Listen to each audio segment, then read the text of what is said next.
Assalamualaikum warahmatullahi wabarakatuh.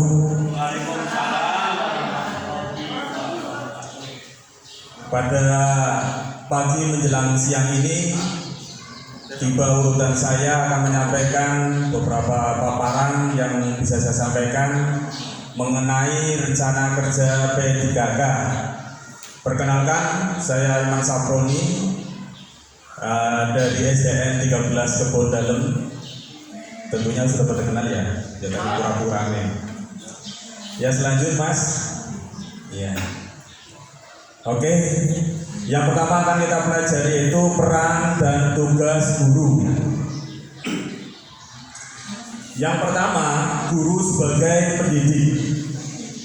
Guru sebagai pendidik itu ada dua aspek. Yang pertama yaitu membina budi pekerti, kemudian yang kedua mengembangkan pribadi atau kepribadian. Kemudian yang kedua, guru sebagai pengajar. Nah, guru sebagai pengajar, yang pertama kita sudah lihat metriknya. Pertama adalah ilmu pengetahuan, ya, ranahnya ilmu pengetahuan, kemudian keterampilan, kemudian juga guru melakukan bimbingan, kemudian merancang pembelajaran, kemudian melaksanakan pembelajaran, yang terakhir adalah evaluasi. Jelas nih? Lanjut. Yang ketiga, guru sebagai fasilitator. Guru sebagai fasilitator yang pertama yaitu memotivasi siswa.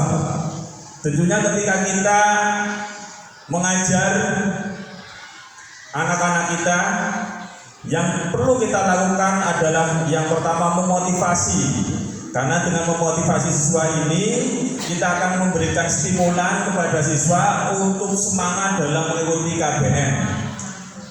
Kemudian yang kedua, mendorong siswa mencari bahan ajar, ya, atau metode bisa kita gunakan yaitu saintifik untuk mencari bahan ajar sendiri. Sejauh mana anak-anak kita secara individu mengeksplorasi.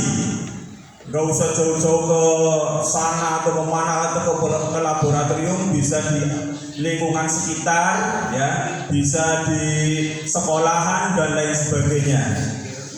Kemudian menyediakan bahan pembelajaran. Tentunya kita sebagai seorang guru yaitu menyediakan bahan pembelajaran, ya, bahan-bahan pembelajaran baik itu buku, materi dan lain sebagainya. Yang selanjutnya membimbing siswa. Setelah kita memotivasi siswa, kemudian yang kedua mendorong siswa mencari bahan ajar, kemudian yang ketiga menyediakan bahan pembelajaran, yang selanjutnya adalah membimbing siswa. Karena apa? Kemampuan siswa itu memiliki masing-masing, kemampuannya masing-masing, sehingga siswa yang sudah mampu menguasai, ketika kita bimbing akan lebih menguasai atau akan rasa ingin tahunya akan lebih besar. Kemudian siswa yang kurang akan kita carikan bagaimana solusinya, bagaimana problem solvingnya untuk bisa mengikuti pembelajaran. Oke, lanjut.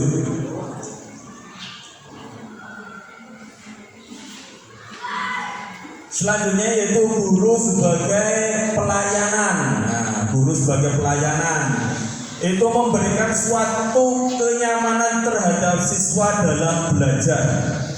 Kita sebagai guru itu juga adalah pelayan. Kita adalah pelayan pendidikan.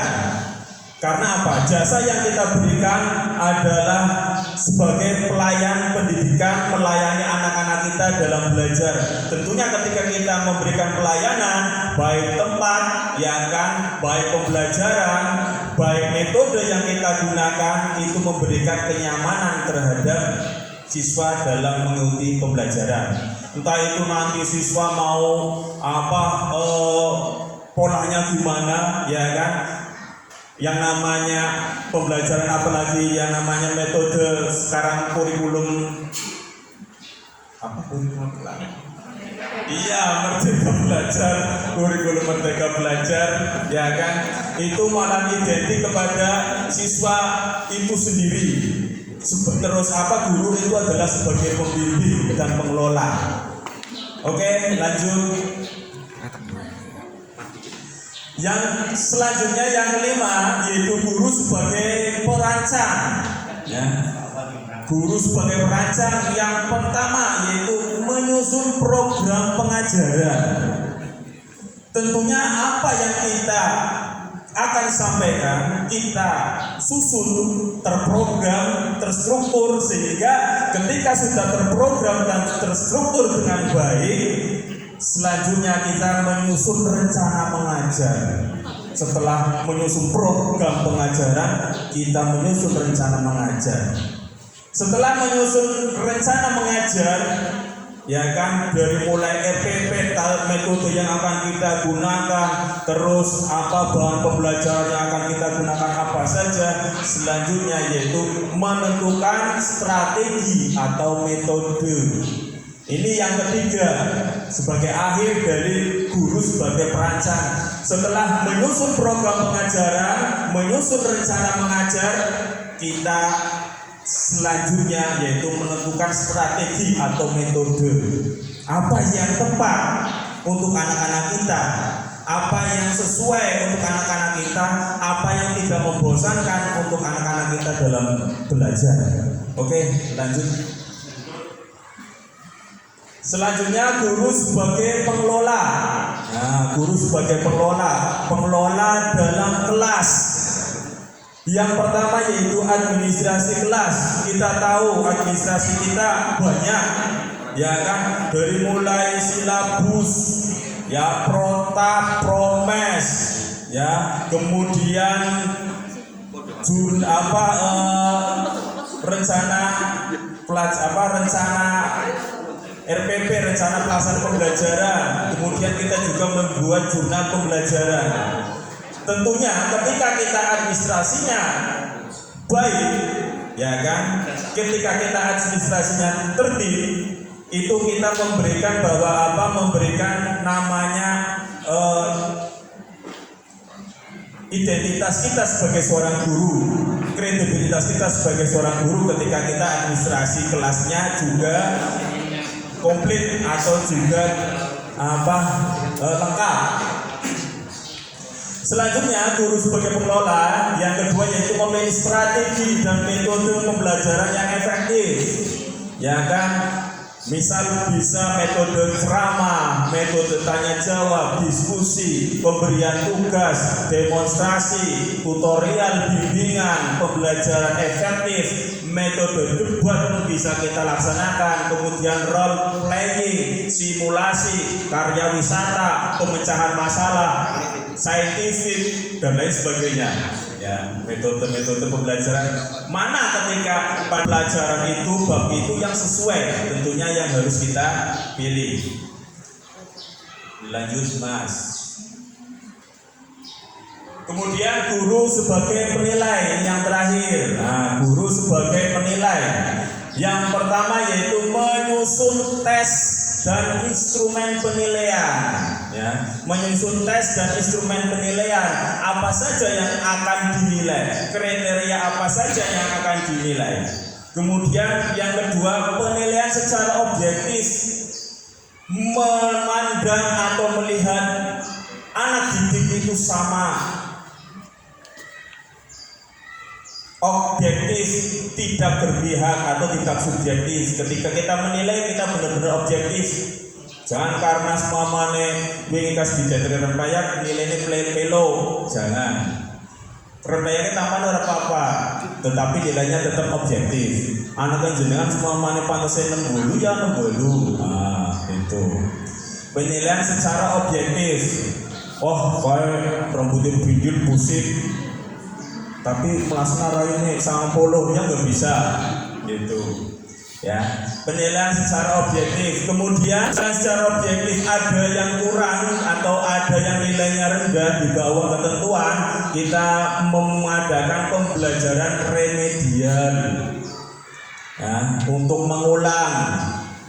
Setelah pembelajaran remedial ini, semuanya ada 3 atau 4 siswa yang kurang, kita mengadakan pengayaan dalam pembelajaran di ayat maning. Nah, setelah itu kalau semuanya tinggal 2 orang itu, 2 anak, kok aneh berarti alamat orang meninggal ya gue. Oke. Terakhir ya sebagai penutup, orang penutup sana. Wah, betul jelek mana? Nah, pada saat ini aku yang bicara sama teman-teman ya. Jadi aku akhiri saja dengan mengucapkan terima kasih atas perhatian dalam menyaksikan presentasi yang cukup membosankan ini. Terima kasih.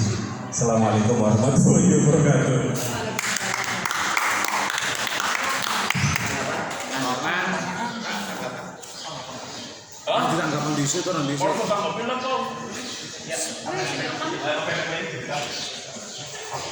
Oke, terima kasih Pak Imam Saproni.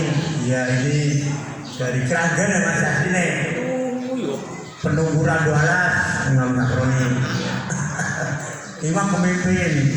Sisa kapan? Iman. Mudah-mudahan Imam. Berarti tambah kecil. Oke, terima kasih Mas Imam sudah melakukan presentasi cukup bagus. Ya, mudah-mudahan seperti tadi, jangan dari saja bagaimana iyo prakteknya ya sineman kalau bocah ya nggak bisa tuh orang permain siji dari itu ya itu salah satu dari antusias dari anak-anak. Terima kasih Mas Imam atas presentasinya. Ini berarti sudah 1, 2, 3 kurang 11 iya. Nah ini memang apa diunggah semua sih Mas? Diunggah ke sana semua. Oke ya berarti tampil banget ya. Oke, terima kasih. Untuk berikutnya mau di moderator Mas Imam. Ya kami maju ini ya. Saya tak nulis ya.